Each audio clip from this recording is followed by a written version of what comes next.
22-si, 23-ü noyabr, həftə sonu, şənbə, bazar günündən məxsus. Bu gördüyünüz hamısını bir dənə göstər, gözəlliyə baxın. Seramik boşqabların hər birini yarı qiymətindən də Manatolya dükanında aşağıya satışa qoyduq. Bir dənə buradan bax. Hər yerdə 7-8 manata satılır. Dükanımızda 5 manat endirim eləmişdik. 2 manat 50 qəpiyə. Bunun yarı qiymətdən də aşağı etdim qiymətini. Bütün rəngləri var. Bir-bir rənglərini göstər. Hər biri 7-8 manat yox. Yarı qiymətdən də aşağı 2 manat 50 qəpiyə.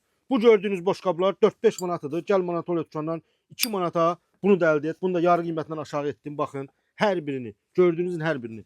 4-5 manat yox, 2 manat. Bu 6-7 manat idi. 2 manat 50 qəpiyə gəl götür. Ən böyüyü 30 diametrə yaxın ölçüsü var bax bunun. Və buna bax. Bunlar da 3 manatıdır, görürsünüz. Endirimli qiyməti 5-dən 3-ə düşmüşdür. Gəl 3 manatdan da aşağı etdim yarı qiymətinə. 1 manat 50 qəpiyə. Bunlar bir daha deyirəm, çox keyfiyyətli boşqablardır, seramikli hər biri. Bildiyiniz kimi bütün boşqablar bizdə həmişə ucuz olur. Bu məhsulda sizlər üçün gətirdim və endirimli qiymətdən, yarı qiymətdən də aşağı. 7-8 yox, ən böyük ölçüsü 2 manat 50 qəpik. 2 manat, 4-5 manata satırlar. Və gördüyünüz bu ölçüsü 1 manat 50 qəpik. Bunu da ən aşağısı 3 manat elə özümüzün dükanımızdaydı. Hamısı da seramik. Ünvanımız Əhməddə. Bakı notiyatını keçdin.